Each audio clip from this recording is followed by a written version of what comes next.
যারা হত্যাকাণ্ডের শিকার হলেন তারা হচ্ছেন মজলুমেরও মজলুম। কেন? কারণ তাদেরকে শুধু হত্যা করা হয়েছে সেটাই না, এটা দীর্ঘ সময় ধরে অস্বীকার করা হয়েছে। আমরা কোনো ইসলাম বিদ্বেষকে আর কোনোদিন অ্যালাউ করবো না, কারণ এটা এমনকি সেকুলার লিবারেল যে প্যারাডাইমে আমরা চিন্তা করি তার অনুযায়ীও এটা একটা বর্ণবাদ। আমাদের পার্শ্ববর্তী দেশে এখন বাম রাজ্য থেকে রাম রাজ্যে পদার্পণ করেছে এবং মাঝখানে ছিল ভায়া দিদি রাজ্য। নাগরিকদের হত্যা করা হয়েছিল, বাংলাদেশের নাগরিকদের হত্যা করা হয়েছিল, এটাকে কেউ অস্বীকার করেছে? কেউ অস্বীকার করে নাই।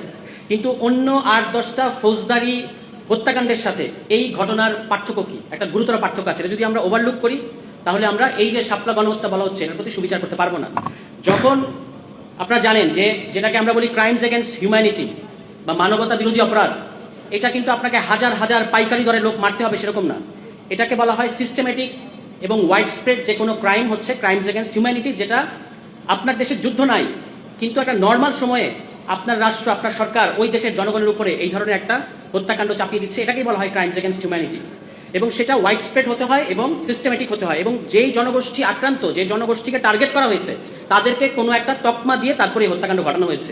আপনি হিন্দু, এই কারণে আপনাকে মেরে ফেললাম, আপনি হেফাজত এবং মুসলিম জঙ্গি, এই কারণে আপনাকে মেরে ফেললাম, অথবা আপনি ইহুদি, এইভাবে কোনো একটা বর্গীকরণ করে তারপর যাদেরকে হত্যাকাণ্ড বা এরকম পার্সিকিউশনের মধ্যে নিয়ে যাওয়া হয় সেটা হচ্ছে ক্রাইমস এগেনস্ট হিউম্যানিটি। এবং ফৌজদারি অপরাধের সাথে তার গুরুতর পার্থক্য আছে, এটা যেন আমরা ভুলে না যাই। ফলে এটা নর্মাল কোনো নাগরিক হত্যা ছিল না, মানে অবশ্যই এটা বাংলাদেশের জনগণকে হত্যা করা হয়েছে, নাগরিকদের হত্যা করা হয়েছে, কিন্তু এটা শুধু স্রেফ ওইটুকু জায়গায় যদি আমরা দেখি তাহলে এটা তো যে কোনো ফৌজদারি ঘটনার মতো। এটা নিয়ে এতদিন আলোচনা করার কি দরকার?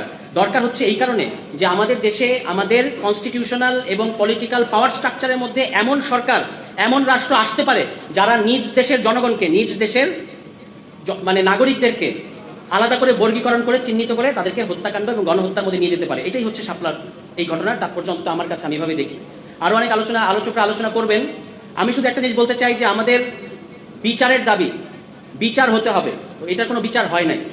দ্বিতীয়ত হচ্ছে শুধু বিচার, আমি আমাদের অফিসের আলোচনায় বলেছিলাম যে যারা হত্যাকাণ্ডের শিকার হলেন তারা হচ্ছেন মজলুমেরও মজলুম। কেন?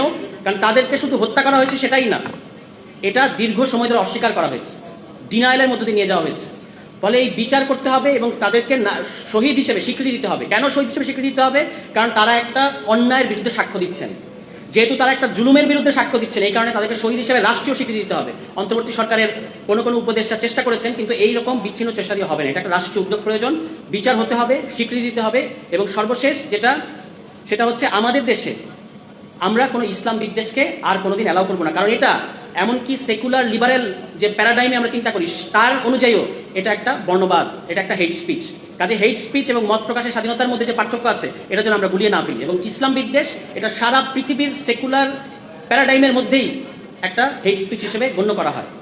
আমাদের পার্শ্ববর্তী দেশে এখন বাম রাজ্য থেকে রাম রাজ্যে পদার্পণ করেছে এবং মাঝখানে ছিল ভায়া দিদি রাজ্য।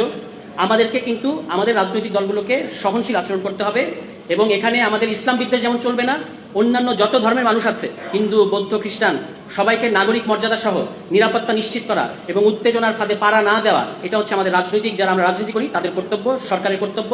কিন্তু একই সাথে আমাদের সীমান্তে হত্যাকাণ্ড বন্ধ করতে হবে।